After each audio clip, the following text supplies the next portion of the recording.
안녕하세요. 홍시의 퇴근길에 오신 것을 환영합니다. 호호! 저는 캐스퍼 일렉트릭의 신규 라인업 오프로드 강화 트림인 크로스 차량을 타고 있습니다. 캐스퍼는 라인업이 진짜 많은 것 같아요. 일단 내연기관도 자연흡기 있고 터보 있고 거기에 벤 있고 지금 제가 타고 있는 크로스 있고 일렉트릭 있고, 야, 네이밍 그러니까 캐스퍼 요거 하나로 5가지 라인업을 가지고 있습니다. 아무튼 저는 오프로드 특화 트림인 크로스 차량을 타고 있습니다. 그래서 도대체 다른 게 뭐냐? 일단 실내에는 없습니다. 없어요. 그래서 외부는 이제 제가 본편 시승기에서 자세히 보여드리긴 했지만 디자인이 조금 다릅니다. 그리고 휠도 좀 다른 게 들어가고 또 뭐 바스켓이라든지 약간 아웃도어에 잘 어울리는 파트들이 들어갑니다. 그게 끝이에요. 그래서 제가 본편 시승기에서 약간의 오프로드를 갔거든요. 그리고 등판각도 한 14도에서 15도 정도의 경사로도 가고 오르막도 가고 출렁거리는 데도 가고 막 흙먼지 날리면서 갔는데, 사실 저는 이게 4륜구동이 안 들어가 있잖아요.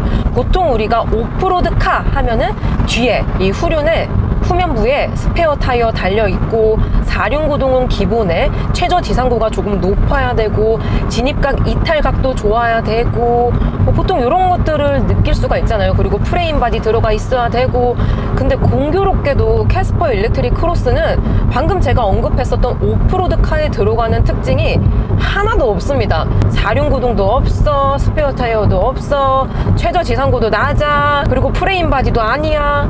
그래서 얘가 도대체 오프로드를 갈 수 있을까라는 의구심이 정말 많이 들었어요.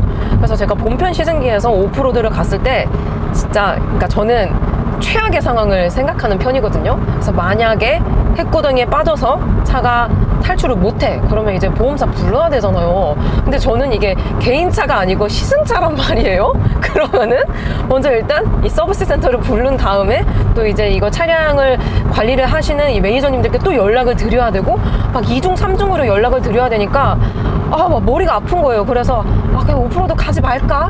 그러기에는 오프로드 특화 트림인데 그냥 일반 주행만 해? 그러기엔 또 아쉬운 게 있는 거예요. 그래서 에라 모르겠다 하고 그냥 직진을 했습니다.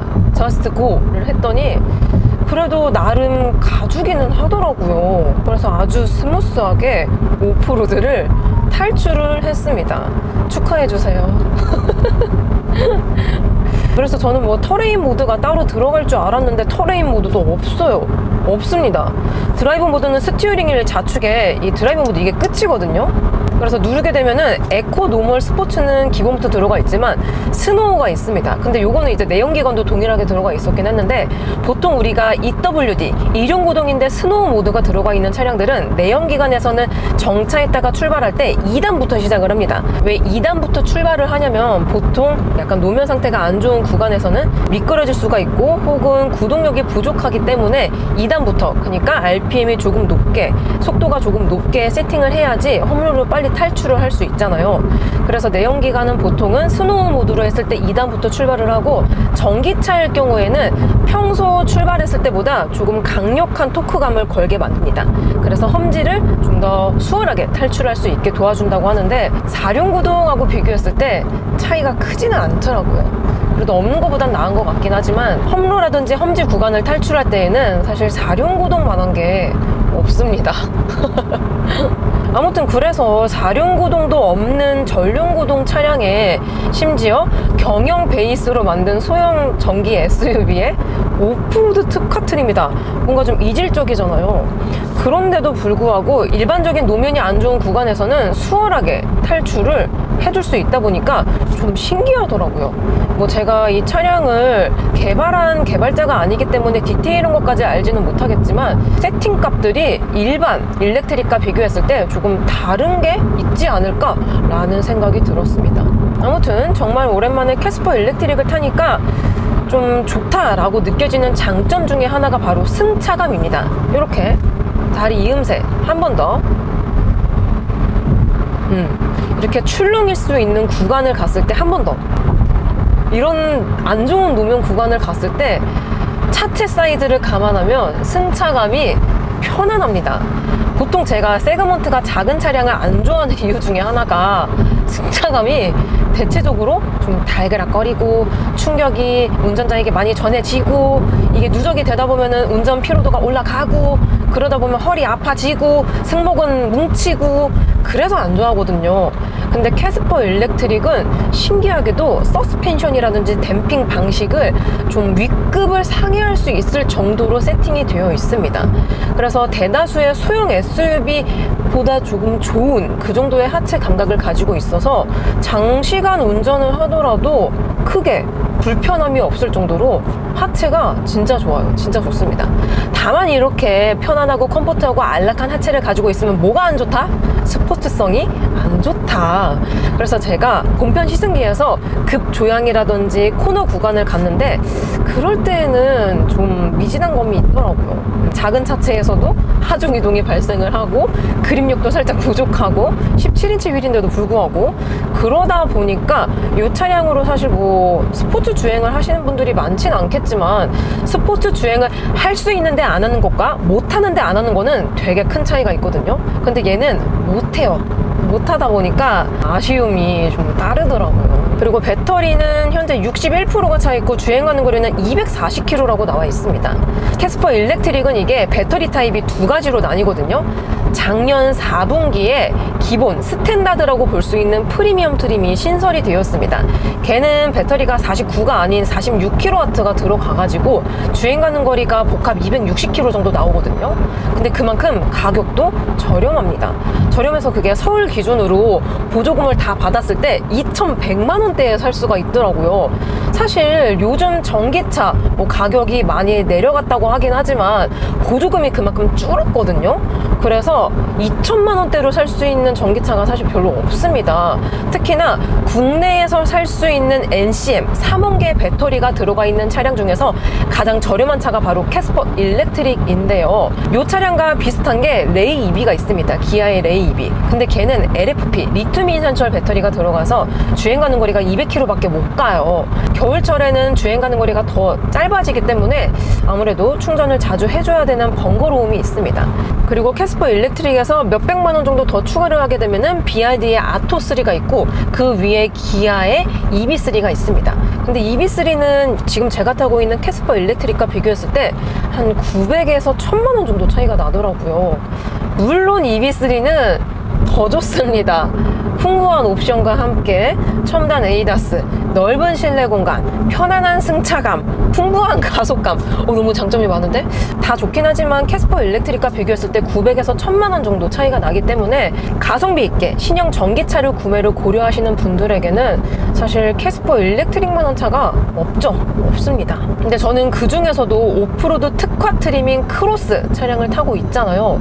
근데 우리나라 같은 경우는 사실 오프로드가 거의 뭐 무덤에 가깝습니다. 뭐 해치백처럼 사실 오프로드 가시는 분들 거의 없잖아요. 그리고 오프로드 특화 차량, 뭐 예를 들어서 벤츠의 G바겐이라든지 아니면은 랜드로버의 디펜더라든지 아니면은 지프의 랭글러 이런 차량들을 타시더라도 제가 알기로는 한 10분 중에 한 분 있을까 말까 오프로드를 가시더라고요. 보통은 그냥 데일리카로 타십니다.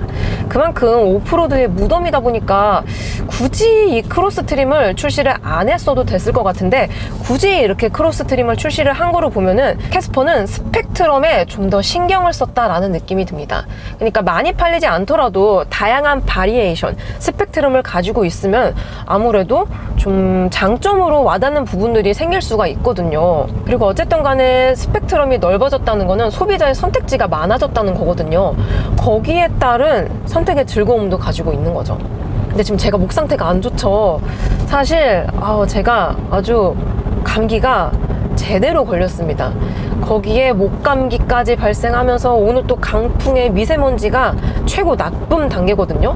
그래서 제가 말을 할 때마다 입에 막 흙먼지가 들어가가지고 입에서 모래가 잘근잘근 씹히는 거예요. 그 와중에 목도 안 좋지. 또 어제 제가 링겔을 맞았는데 부작용이 일어나가지고 여기 보이시죠? 지금 여기 이렇게 밴드가 붙여져 있는데 링겔 부작용이 일어나서 잠깐 혼절했다가 아무튼 목 상태가 아주 안 좋습니다. 감안해서 들어주세요. 그래서 제가 지금 몸이 안 좋잖아요. 그 와중에 막 승차감 불편하고 좁고 막 그런 차량을 타면은 더 운전 피로도가 높아집니다. 근데 불행 중 다행히도 캐스퍼 일렉트릭은 승차감이 편안해서 운전 피로도가 크게 쌓이는 타입은 아닌 것 같아요. 근데 지금 제가 이 스마트 크루즈 컨트롤 실행시키고 다니거든요.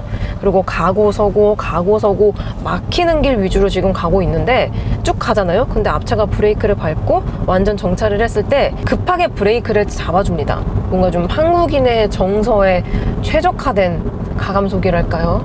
그리고 아쉬운 점 중에 하나가 전방의 인포테인먼트를 보시면은 최신 운영 체제가 미적용이 되어 있습니다. 과거 현대차에서 사용했었던 운영 체제죠.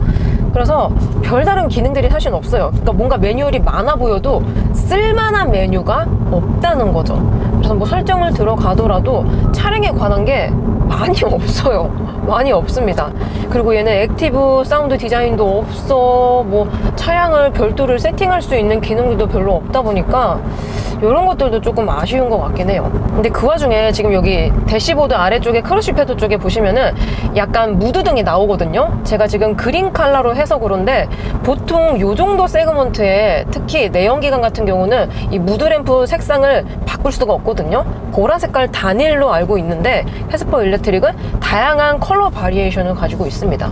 그래서 레드 컬러로도 할 수가 있고 퍼플로도 할 수가 있고 나는 파란색 좋아해 그러면 파란색으로도 할 수 있고 이런 것들은 또 뭔가 세팅하는 재미가 있는 것 같습니다. 그리고 그 외에도 제가 타고 있는 차량은 풀옵션에 준하는 트림이기 때문에 온갖 옵션들이 다 들어가 있어요. 사실 뭐 지금 이 에이다스 같은 경우도 추가적으로 드라이브 바이저를 넣어야지 들어가긴 하거든요. 아무튼 옵션을 다 넣었을 경우에는 이 정도 차급에서 거의 볼 수 없는 스마트 크루즈라든지 아니면은 조수석까지 들어가 있는 통풍 시트라든지 아니면은 360도 어라운드 뷰 이런 것들도 사실 이 정도 경영 베이스 차량 중에서는 거의 없거든요. 근데 이건 주행 중에는 전방 뷰와 후방 뷰만 지원을 해주네요. 근데 약간 화질은 또 아쉬운 것 같긴 해요. 그러니까 기능이 없는 것보단 낫긴 한데 뭔가 2G 감성이랄까요? 약간 애니콜 세대, 그 세대의 화질을 가지고 있는 것 같습니다. 그 외에 클러스터 테마도 하나를 더 설정을 할 수가 있어요. 근데 저는 희한하게 이 동글뱅이 있잖아요. RPM 게이지 바늘로 쭉 속도라든지 아니면 출력을 보여주는 거 요게 편안하더라고요. 저는 첫 차도 그렇고 처음 운전을 배웠을 때 진짜 완전 옛날 차에다가 기능도 옵션도 없는 진짜 말 그대로 아날로그틱한 그런 차량으로 운전을 배워서 그런지 뭔가 아날로그틱한 게 좀 더 편하더라고요. 아무튼 큐브 테마로 바꾸게 되면은 이런 식으로 뭔가 세련된 디자인으로 바뀌게 됩니다. 그래서 주행 가는 거리도 디지털 숫자로 표기를 해줘서 시인성은 조금 더 좋긴 하지만 저는 이 동글뱅이가 조금 더 편안한 것 같더라고요. 바늘 게이지. 그리고 디지털 키는 이렇게 생겼습니다. 과거 현대차 디지털 키죠. 근데 불행 중 다행이랄까요? 요즘 현대차 디지털 키가 H 써 있어가지고 그 조약돌 디자인 있잖아요. 그거는 진짜 호불호가 심하거든요. 오히려 저는 이게 나은 것 같습니다. 그리고 기능들도 꽤 다양하게 들어가 있어서 오히려 이게 좋은 것 같아요. 근데 제가 조약돌 키를 안 좋아하는 이유 중에 하나가 그게 이게 호주머니에 넣잖아요. 그러면은 너무 맨질맨질한 조약돌 디자인이라서 그런지 자칫하면은 주머니에서 호로록 하고 빠져나가더라고요. 물론 잃어버린 적은 없습니다만 이게 호로록 빠지니까 어머 이게 떨어졌네. 그래서 다시 막 주우고 그랬던 적이 몇 번 있었거든요. 그래서 그 디자인보다는 오히려 이 과거 전 버전이 나은 것 같기도 합니다. 그리고 캐스퍼 일렉트릭은 아시다시피 플랫폼을 좀 더 늘렸잖아요. 내연기관에 비해서. 그래서 뒷자리가 진짜 넓습니다. 심지어 뒷자리가 이 전진 후진이 가능하거든요. 시트 위치를 조절할 수가 있습니다. 그래서 완전 끝으로 밀었을 경우에는 마침 또 옆에 레이 있네요. 레이를 탄 것처럼 야, 뒷자리가 무슨 중형 SUV예요. 엄청 넓습니다. 그리고 뒷자리 센터턱도 아예 없기 때문에 진짜 편하네요. 정말 편안하더라고요. 아무튼 다양한 장점을 가지고 있지만 저는 인스퍼레이션 대비 200만 원 정도 비싼 크로스 트림을 타고 있는데 저는 이 크로스 트림을 크게 추천드리진 않고 그냥 일반적인 인스퍼레이션 단일 트림 있잖아요. 그게 보조금 받았을 때 2천만 원 초중반대로 구매를 할 수가 있거든요. 저는 그게 조금 더 좋은 것 같습니다. 네, 저는 딱 인스퍼레이션 단일 트림을 좀 더 추천을 드려요. 아, 그리고 그런 거 있다요? 이게 일렉트릭은 정확히 말하면은 경차가 아니거든요. 그래서 경차 혜택도 못 받는데, 이 디자인이 캐스퍼다 보니까 다른 사람들은 그냥 경차인 줄 알고 막 이렇게 막 끼어드는 구간이 있잖아요. 그런 데에서 잘 안 껴줍니다. 경차인 줄 알고. 이런 것도 뭔가 단점 중에 하나라는 생각이 들기도 하더라고요. 아무튼 여러분들은 퇴근 중이신가요? 오늘 하루도 정말 수고 많으셨고요. 저처럼 감기 걸리지 마시고 건강 챙기도록 하세요. 물 많이 마시시고요. 저는 그럼 다음 리뷰 때 뵙도록 하겠습니다. 그럼 안녕. 안녕.